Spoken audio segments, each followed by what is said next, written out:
আসসালামু আলাইকুম রহমতুল্লাহ। প্রিয় দর্শক, আজকে খুবই গুরুত্বপূর্ণ একটি সতর্ক ভিডিও নিয়ে আপনাদের সামনে আমি উপস্থিত হয়েছি।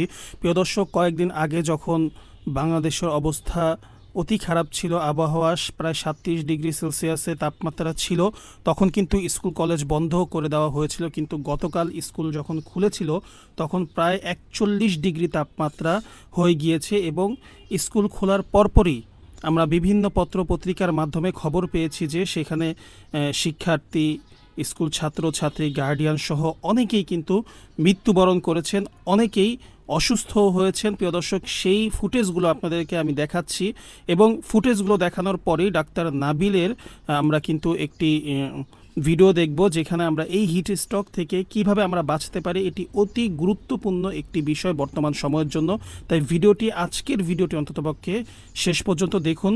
আমরা প্রথমেই একটি ফুটেজ দেখছি যে ক্লাস নিতে যাচ্ছিলেন শিক্ষক, পথিমধ্যেই হিট স্ট্রোকে মৃত্যু। এটাই হচ্ছে গত 28 এপ্রিলের ঘটনা। প্রিয় দর্শক, এর পরের ফুটেজ যদি আমরা একটু দেখি, দৈনিক পূর্বকোণ একটি ওয়েবসাইটের মাঝে এটি এসেছে। প্রচণ্ড গরমে শ্রেণীকক্ষে অসুস্থ 18 শিক্ষার্থী।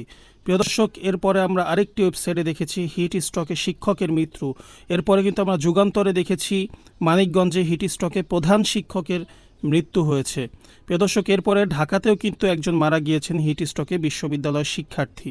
প্রিয় দর্শক, এরপরে যশোরে গরমে অসুস্থ হয়ে স্কুল শিক্ষকের মৃত্যু। এই যতগুলো খবর আমরা পেয়েছি বেশিরভাগই কিন্তু শিক্ষকদের মৃত্যু ছিল। এখনও আমাদের আশেপাশে অনেকেই মৃত্যুবরণ করেছে, অনেকেই আহত হয়েছেন, যাদের খবর এরকম মিডিয়াতে প্রচার হয়নি, যাদের খবর এখনও পত্রিকায় প্রচার হয়নি। কিন্তু এটি কিন্তু অতি গুরুত্বপূর্ণ বিষয়। আপনার আশেপাশের কেউ যদি অসুস্থ হয়ে থাকে, কেউ যদি মারা গিয়ে থাকে, অবশ্যই আমাদের কমেন্ট বক্সে জানাবেন এবং ভিডিওতে লাইক করে দিবেন এবং অবশ্যই চ্যানেলটিকে সাবস্ক্রাইব করবেন। আর গুরুত্বপূর্ণ বিষয় হলো এই হিট স্ট্রোক থেকে আমরা কিভাবে বাঁচতে পারি। এখন আমি আপনাদেরকে সেই বিষয়টি দেখাচ্ছি ডাক্তার নাবিলের একটি ভিডিও থেকে, যে আমরা এত তীব্র গরমে কিভাবে নিজেদেরকে আমরা হেফাজত করতে পারি, আমরা যেন অসুস্থ না হই। আর যদি হায়াত না থাকে তাহলে তো আমাদের মরতে হবেই, এটা তো কিছু করার নেই। কিন্তু আমরা যেন অসুস্থ না হই এই তীব্র গরমে আমরা কী কী করতে পারি সেই ভিডিওটি, একটু ফুটেজটি আমরা একটু দেখি, চলুন। এবং ভিডিওটি কিন্তু আপনারা অবশ্যই শেয়ার করবেন। আজকে ভিডিওটি আপনার আশেপাশে প্রতিবেশী বা যে কেউ না যে কারো কিন্তু একটু উপকার হবে এই ভিডিওটা শেয়ার করলে, ইনশাআল্লাহ। তো চলুন আমরা ভিডিওটি দেখি। আসসালামু আলাইকুম। আজ থেকে প্রায় 150 বছর আগের ঘটনা। আমেরিকার একজন বিখ্যাত কমান্ডার, উনি ছিলেন নেভিজে আছে না, তার মানে হচ্ছে যে নৌবাহিনীর সবচেয়ে শ্রেষ্ঠ একজন কমান্ডার। ওনার জন্ম ছিল 1819 সালে, বয়স যখন মাত্র 46। উনি চায়নায় গিয়েছেন যে যুদ্ধ করছেন। তো চায়নায় উনি যে একটা ওটাকে বলে যে প্রথম যে ইউএসএস নেভিসেট বলে একটা যে রণতরীর মতো ঠিক বলা যেতে পারে, সেইটার মধ্যে উনি যুদ্ধ করছিলেন। 10 মিনিটের মধ্যে একটা গাড়ির মধ্যে উনি ছিলেন, গাড়ির মধ্যে 10 মিনিটের মধ্যে হঠাৎ করে শেষ। মানুষ অবাক হয়ে গেল যে কীভাবে মরল। পরবর্তীতে আমরা জানতে পারলাম যে ওনার মৃত্যুটা হিট স্ট্রোকের কারণে হয়েছে। আচ্ছা, এটা কেন হলো সেটা বলার আগে হিট স্ট্রোক ব্যাপারটাকে ইজি করে বুঝাই দিই। স্ট্রোক মানেটা কি? স্ট্রোক মানে হচ্ছে ব্রেইন অ্যাটাক। এটাকে কি বলে? Brain attack. তার মানে হচ্ছে আমাদের শরীরের সমস্ত জিনিসের কন্ট্রোল কিন্তু ব্রেইনের মধ্যে আছে। তা ব্রেইনটাকে আল্লাহ বলা যেতে পারে একটা পানির মধ্যে মাখনের টুকরা রাখলে যেমন হয়, আমাদের গোটাল খুলিটাকে যদি একটা গ্লাসের মতো চিন্তা করি, এর মধ্যে ব্রেইনটা অনেকটা মাখনের মতো, আর ওর মধ্যে পানি আছে। আমরা জানি পানির একটা অসাধারণ বৈশিষ্ট্য হচ্ছে এটা টেম্পারেচার নিয়ন্ত্রণে হেল্প করে। আমাদের রুমের মধ্যে যখন আমরা বলি না যে 2 টন একটা এসি আছে, মূলত 2 টন ওজনের একটা বরফের টুকরা ওই রুমের মধ্যে রাখলে যে পরিমাণ ঠান্ডা হবে, রুমটা ঠিক ওই এসিটা লাগাইলে ওই পরিমাণ ঠান্ডা করতে পারবে। এবং রুমের এসির বাইরে একটা দেখবো আউটডোর আছে, আউটডোরে ফোটায় ফোটায় পানি পড়ে। কি কারণে?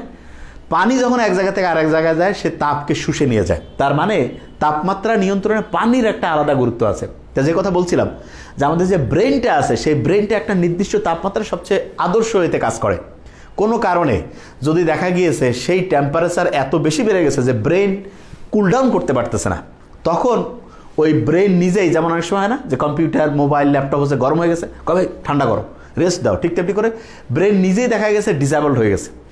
তার মানে অত্যাধিক তাপের কারণে ব্রেইন যদি কোনো কারণে অ্যাটাকের মধ্যে পড়ে যায়, তখন সেটাকে বলে হিটের কারণে হিট স্ট্রোক। তার মানে ব্রেইন তার স্বাভাবিক কার্যক্রম পরিচালনা করতে পারছে না। তা আমরা জানি ব্রেনের স্বাভাবিক কার্যক্রম কি? ঠিকভাবে চিন্তা করা। তার মানে চিন্তার মধ্যে তখন সমস্যা আছে, ঠিকভাবে চিন্তা করতে পারবে, ঠিকভাবে কথা বলার মধ্যে সমস্যা আছে। তারপরে যেটা হইতে পারে আনকনসাস হয়ে যেতে পারে। তো এইটা থেকে রক্ষা পাওয়ার জন্য সবচাইতে বড় যে বুদ্ধিটা, সেটা হচ্ছে পর্যাপ্ত পরিমাণে হচ্ছে ওয়াটার ইনটেক করা। এবং অনেকে যে ভুলটা আবার করে খালি পানি খায়, তা আমাদের শরীরে কিন্তু পানি এবং লবণের একটা ব্যালেন্স রাখতে হয়। সেটা যদি খালি পানি খাইলাম লবণ ঠিকভাবে খাইনি, তখন যেটা হইতে পারে হাইপোন্যাট্রিমিয়া বলে একটা শব্দ আছে, কিনা হাইপোন্যাট্রিমিয়া। আমরা জানি যারা একটু সায়েন্টিস্ট তারা জানে ন্যাট্রিয়াম শব্দটা সোডিয়াম থেকে আসছে, তার মানে সোডিয়ামের পরিমাণ কমে গেছে।